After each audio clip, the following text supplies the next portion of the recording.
Welcome to the American Rambler with your host, Paul Grofton. Uh, this is another issue of Felonious Female Fridays, and we are talking about other things other than abuse in the school system by the female teachers. Here we have Big City Police forensic lab worker let boyfriend hide out in her home after he killed his ex-wife. Authorities says, well, it looks like Pookie got himself a chick already. Tamia Foley, inside the confines of a police forensic lab, a Missouri woman helped authorities in the work of nailing criminal suspects. As before, her boyfriend was on the run for killing his ex-wife, authorities say. Tamia Foley, a 25-year-old employee of the St. Louis Police Department, was arrested on Wednesday after authorities said she let her boyfriend hide out in her home for almost 3 days. Police claim she knew at the time he was wanted for allegedly shooting his ex-wife to death. A local news outlet reported, I'm quite sure she knew. And let's make sure all evidence didn't go through her. And, if there is a shooting, the news is going to cover it. They might not mention race. But as you can see here, Pookie was charged, police charged Foley with 2 felony counts of hindering the prosecution of a felony for sheltering her boyfriend, 26-year-old Christopher Turner, in an apartment at the 2500 block of Mariner Drive in Oakville, Missouri, in order to evade arrest.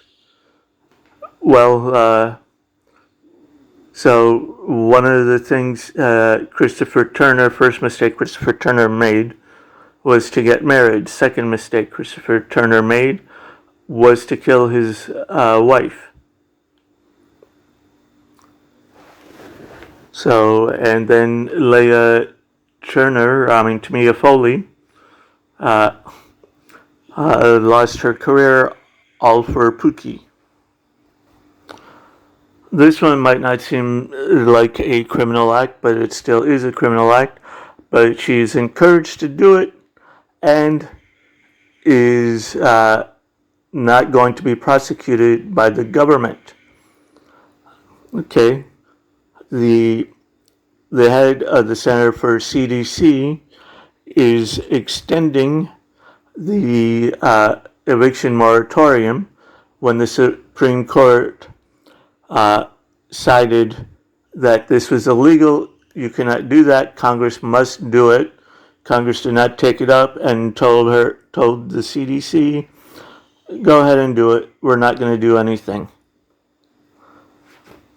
So here we have the CDC head continuing to do something illegal. So Rochelle P. Walensky is the head of the CDC, and she is blatantly violating the law and Supreme Court. Okay, and then here's another one. Mom's corpse kept wrapped in newspapers by daughter who collected Social Security, cops say. An Arkansas woman is accused of wrapping her dead mother in newspapers and keeping the mummified corpse in her home while collecting her mom's Social Security benefits. This went on for months, according to the Arkansas Democrat Gazette. George Manus, a brother of Gloria Pike, told police on July 21st that he had seen his 72-year-old sister in nearly a year since she went to stay with her 54-year-old daughter, Ganae Pike, in Lincoln, Arkansas. The siblings maintained separate homes on the same property. Gloria Pike had reportedly been diagnosed with advanced breast cancer. Ganae Pike is facing multiple charges. When police questioned Ganae Pike last month, she said her mother wasn't missing but with an unknown friend at an unknown location. Gee, that was funny. She reportedly refused to let cops search her house. An investigation led police to a Dollar General store where security video alleged showed Ganae Pike using her mom's money card. Officers got a warrant and returned to the suspect's home, which was reportedly filled with buckets and jugs containing human feces and urine and had no running water. That's also where they found Gloria Pike's corpse, wrapped in bags and newspapers from 2020. Really? So, elderly abuse, social security fraud. What other things do you think Ganae Pike is being held for? Oh, this one might have better been fit under police abuse of power, but it's an old story. But she's trying to appeal her conviction. She's trying to get a pink pass, but it has been denied. Okay, a Texas state appeals court on Thursday upheld a murder conviction against an ex-Dallas police officer who was accused of fatally shooting her neighbor. Well, it wasn't just her neighbor, it was her ex-boyfriend. The Fifth Texas Court of Appeals upheld a murder charge against Amber Geiger, the 2018 failed shooting of Botham Jean, according to a copy of the ruling published by CBS DFW. Geiger, who lived on one floor below Jean, mistakenly entered his apartment. No, it was not mistakenly. She intentionally entered his apartment. I think it was her own. She saw him thinking he was a burglar when she found the door open after returning home from work. Geiger appealed the ruling last year, arguing that she was acting in self-defense and mistaking the apartment for hers was reasonable and did not amount to murder. But prosecutors counted that she intended to kill Jean, noting that she shot him in the chest while he was sitting on his own couch eating ice cream.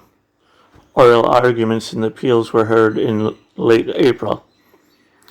In its ruling, the three-judge panel said there was sufficient evidence to support the jury's verdict. The panel said it was undisputed that Geiger intended to kill Jean because that's what she testified in court. However, that she was mistaken as to Jean's status as resident in his own apartment or burglar in hers does not change her mental state from intention or knowing to criminally negligent, the judges wrote. So, we declined to rely on Geiger's misperception of the circumstances, leading her to mistaken beliefs as a basis to reform the jury's verdict. Good. But unfortunately, she can still appeal the jury. She got a relatively light sentence. I think, she got 5 years? Compare that with Chauvin. Oh, let me clarify. Alleged girlfriend.